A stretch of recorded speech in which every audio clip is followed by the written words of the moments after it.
I don't understand who Euphoria is for. With the first couple episodes of the third season already out, this question just keeps getting louder. Now, of course, media doesn't always have to be a life lesson. It can be there for entertainment purposes first and foremost, and maybe even in some cases only, but Rue's story and Jules' story as well at times were so compelling that I just can't believe where we ended up.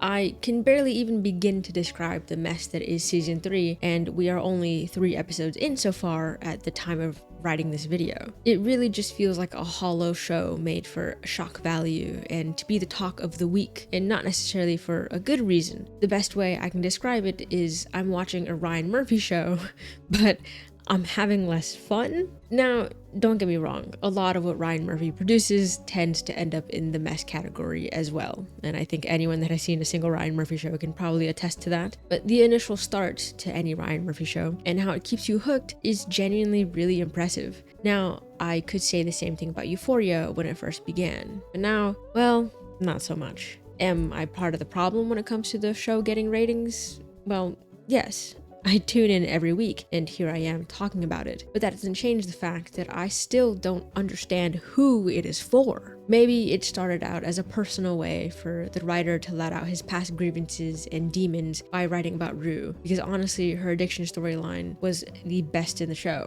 and for a while, she was my personal favorite character, and she still is, even now, despite whatever the heck is going on. I'm not gonna sit here and say her writing is good anymore, in season 3 specifically, but Zendaya still manages to save her somehow. Maybe just by being Zendaya. Jules is another character that I genuinely really like, but she's at her best when written by Hunter Schafer specifically. The surprise character for me though in season 3 is Maddie. She's really holding it down for me, but there's still a lot of story left to be completely and utterly disappointed by where she's going to go. Now, is that a negative way to look at it?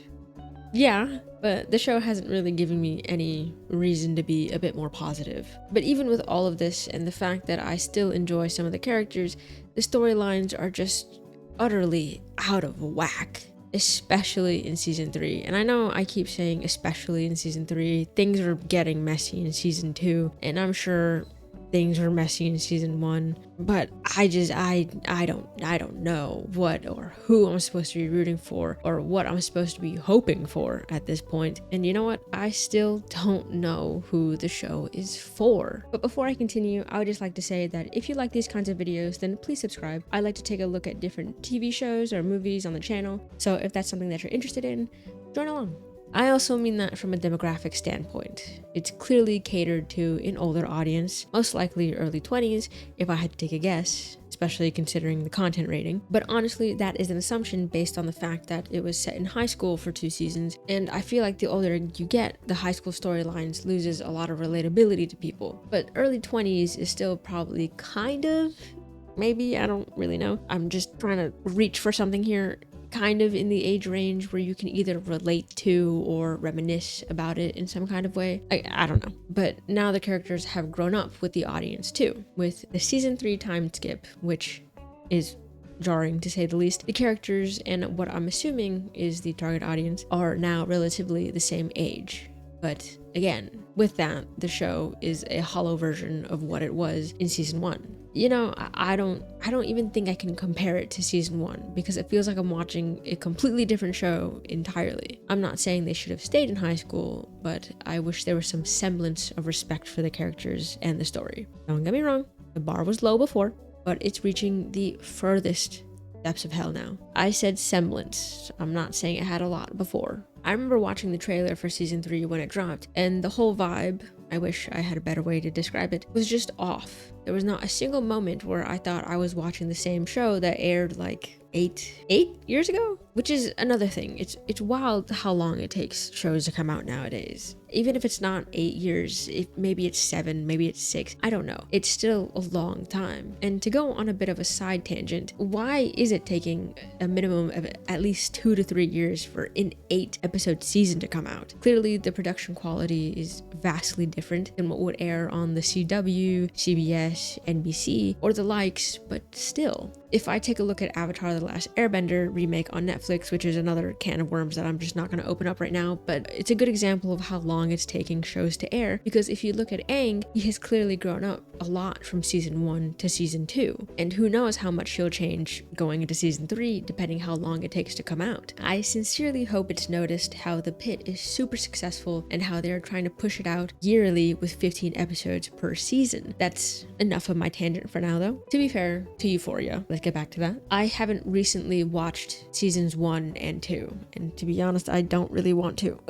It was kind of emotionally draining for most of it. Like, it really was. But I haven't watched it recently to say that season 3 is exponentially worse, and the me from 8 or something years ago probably has a different mindset now anyways. But I do remember how Rue specifically made me feel. The anger, worry, frustration, sadness, care, and the plethora of emotions to go along with that are no longer present when I watch season 3. Whenever I see her, it's a bit more empty, and I'm just wondering what she's gonna do next. Specifically, I don't really remember season 2, if I'm being honest. I remember certain scenes, and again with Rue, they made me feel a lot of emotions, but she was pretty much, in my opinion, the only character that had well-written moments. I'm not gonna say she was a great well-written character, but she had great moments in season 2.